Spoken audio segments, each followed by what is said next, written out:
අපි එදා කතා කරපු විදිහටම මේ channel එක අපි කරන්නේ කලාව වෙනුවෙන්.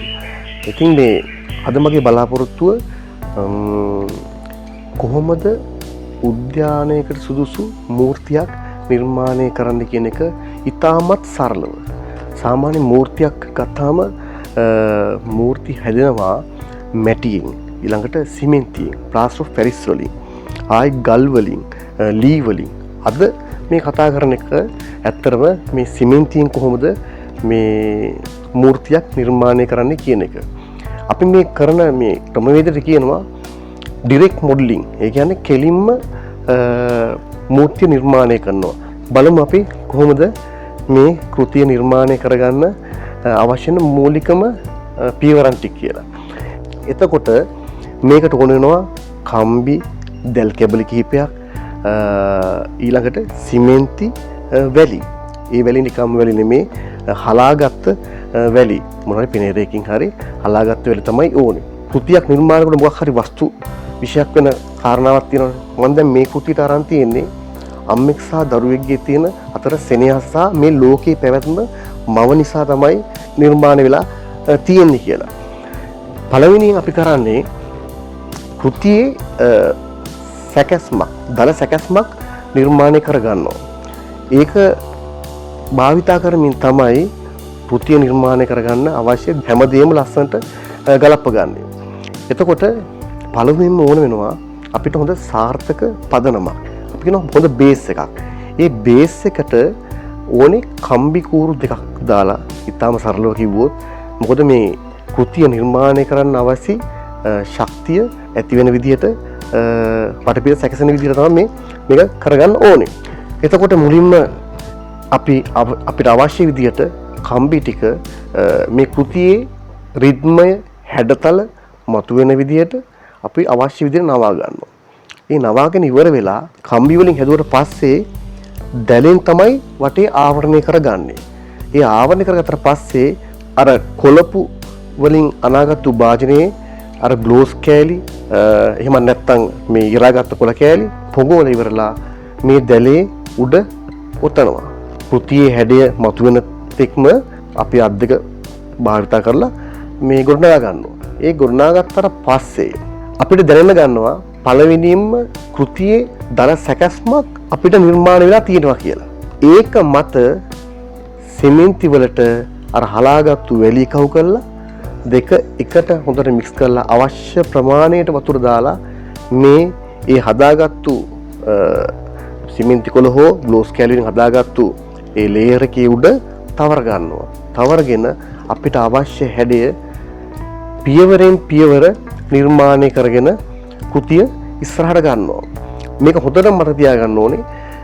මේක නිර්මාණය කරනකොට අපි දැනගන්න ඕනේ මේකට අවශ්‍ය හැඩතල ටික ත්‍රිමාණව මතු කර දැක්වීමට. ඊට පස්සේ ආයි තව ලේයර් එකක් ඝනකමව මේසන් හැඳි භාවිතා කරමින් හැඳි වර්ග දෙක තුනක් තියාගන්න එක වටිනවා.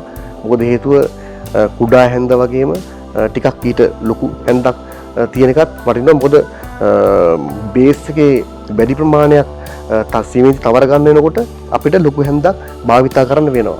මම දැන් මේකට මේ මව් කුස කියන තැන මව් කුසින් ලෝකේ දැකීම වගේ කතාවක් එකතු කරගන්න ඕන නිසා මේ ලොකු සිදුරක් නිර්මාණය කරගන්නවා මේ එහා මෙහා පේන. මොකද මේ මවගේ කුසෙන් තමයි මේ ලෝකය සියලු දේ දකින්නේ කියන අදහසෙන්. අන්න ඒ වගේ මොන හරි concept එකක් තියෙන්න ඕනේ. එහෙම concept එකක් නැතුව කෘතියක් නිර්මාණය කරන එක අසාර්ථකයි. නිකම්ම නිකම් කෘතියක් නිර්මාණය කරනට වැඩිය ඒ වගේ හොඳ අදහසක් එක්ක කෘතියක් නිර්මාණය කළාම ඒක ගොඩක් වටිනවා. ඔය විදිහට නිර්මාණය කළා අවසානයේ අපි හොඳට වැලි කඩදාසියෙන් අරගෙන මේ කෘතිය වර්ණ කිරීමට පෙර ආතුව හොඳට මැද ගන්නවා. මැදගෙන ඉවර වෙලා බේස් කෝඩ් එක කලර් එකේ අපි සිලෙක්ට් කරනවා. දැන් මම මේකට කොළ පාට යොදාගන්නේ. මොකද පරිසරයත් එක්ක ගැලපෙන වර්ණයන් නිසා කොළ පාට මම මේකට යොදා ගන්නවා. මේකේ බේස් කෝඩ් එකට ගන්නවා කොළ පාට. කොළ පාට ගාලා ඉවර වෙලා එළිය අඳුර දැනෙන තැන්වල අඳුරු තැන්වලට අඳුරු වර්ණය කළු පාට පොඩ්ඩක් අරගෙන කොළ පාටත් එක්ක මික්ස් කරලා බොහොම ලස්සනට ඒ වර්ණ ටික ඊළඟට ආලේප කරගන්නවා. උතන මම කියනවා ෂේඩින් කිරීම ඉතාම වැදගත් මේකෙදි. ඒ ෂේඩින්ස් වලින් තමයි කෘතියේ සාර්ථක වර්ණ කිරීමක් සිදු වෙන්නේ.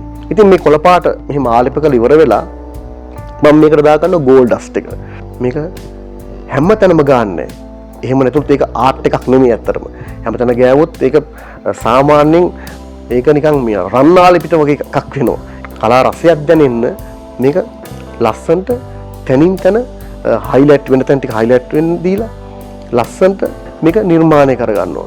එතකොට මේක අවසානම මේ ආරක්ෂාව සඳහා කරන්න ඕන වැඩේ තමයි වාතාශ්‍රයත් එක්ක සම්බන්ධ නොවෙන්න සීල් තියෙන එක. අපි ඒක කරන්නේ අර කිව්වා වගේ පොලිතින් වාර්නිෂ් ෂෝ ක්ලියර් එක කෝඩ් එක ගන්නවා. මොකද අපි මේක හදන්නේ උද්‍යානයේ තියන්න ඒක අවුවෙන් වැස්සෙන් ආරක්ෂා වෙන විදිහට දිගු කාලේ ඉන්නව තියාගන්න පුළුවන් වෙන විදිහට තමයි මේක කරන්න ඕන. එහෙම කෙරුවට පස්සේ අවසානයේ මේ ඔයගොල්ලෝ දකින්නේ ඒ අවසානයේ නිම වුණු කෘතිය. බලන්න මේක ඔයගොල්ලන්ට ඉතාම වැදගත් වෙයි. ඔයගොල්ලෝ අත්දැක බලන්න. ඊළඟට මේක උද්‍යානයකට පමණක් නෙවෙයි නිවසක ඇතුළක තියාගන්නත් ආලින්දයක තියාගන්නත් ඉතාම ලස්සන කෘතීන් විදිහට ඕන දෙයක් හදාගන්න පුළුවන්.